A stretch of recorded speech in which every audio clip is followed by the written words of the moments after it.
Hey, Chase. Nice job. Grab that blue microphone for us, will you there? And let's ask you how it went tonight. Good job, man. Here, you can just stay there. Okay, have a minute. Yeah, no problem. Yeah, have a rest. He just got off of the mat where he was able to pin his opponent in the second period with just a minute 19 left in the period. He had great control throughout the match until the end right there. And then we have our second wrestler up here tonight as well. Good evening, sir. Nice job tonight. How did the wrestling match go for you? Thank you. Tell me your name. My name is Peyton Sidwell. Mr. Sidwell, what did you wrestle? What weight classes did you wrestle tonight? I wrestled 126. 126, and you were just out there once? I was out there twice. Both times at 126? Yes, sir. Okay. And we got Coach Hicks up here as well, but now are you able to caught your breath? Yes, sir. Tell me how the night went for you, Mr. Patterson. Went pretty good. I won 2 matches, lost 1. The one that I lost was an exhibition match against got 1 weight class above and 165. Awesome. Well, a great night actually for the Cardinal wrestlers. I'm going to hand my headset over to Coach Hicks here. And, Coach, tell us how the night went. And, Max, you take control, will you? All right. Sure. Thanks, guys. Thanks for having us here. And, overall in the night, the wrestling went pretty well.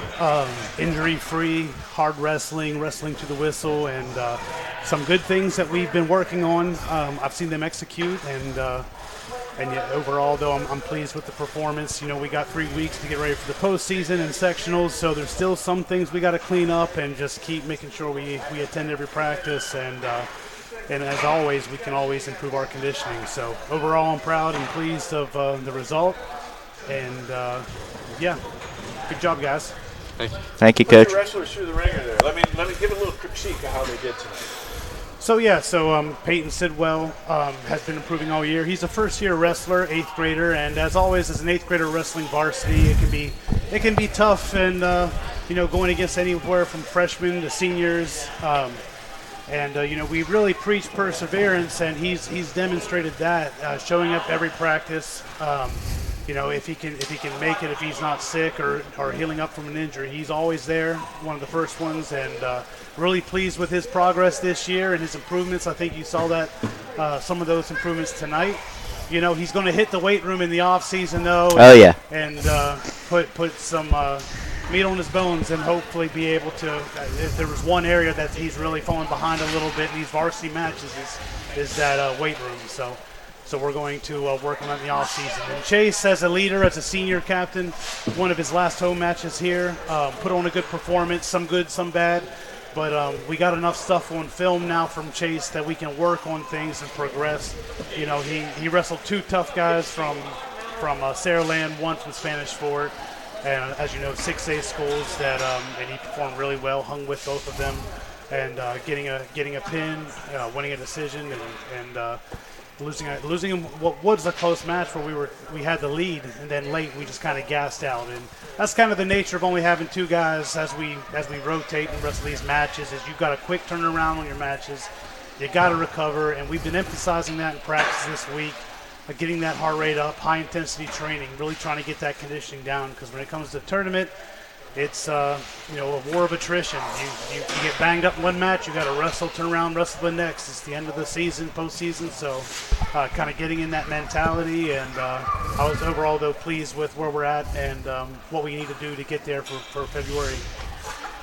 Now you had 2 people wrestle tonight, 2 wrestlers tonight. Now at practice, you have more participants. Correct. We have total about 5 left on the team. If we had everybody on our roster that had passed hydration, had signed up beginning of the year, we would field nearly a full team. We'd have 13 of the 14 weight classes. So with football kind of extending through the playoffs and going in late, we had some second thoughts about joining the wrestling team from our football recruits. And but the guys that are here, the guys that are in the practice room are putting in the work. The 3 that didn't wrestle, why not? So we've had one who's recovering from an injury. The trainer has not cleared him. He had a knee dislocation, is what we believe. Showed no ligament damage. This was done at the Gator Duels a few weeks back, about 3 or 4 weeks back. He's been attending therapy, and it's our 138 starter, Christian Roach, whose dad also is an assistant coach, Coach Jason Roach. And we're getting him healed up, making sure we don't rush anything too soon. He hadn't practiced all week, so it would have been nice to see him get out there and compete against some of the Spanish Fort Saraland guys. But we'll hold him back until he's comfortable and ready and is not worried about it. Patrick Robson, a freshman, also a football recruit who's on the team, has shown a lot of promise, a lot of aggression. I was really looking forward to seeing him wrestle tonight. Unfortunately, he did not get cleared by a doctor as well until it was too late. And so he's going to try and get him in the practice room tomorrow, though. I've spoke with him and his parents.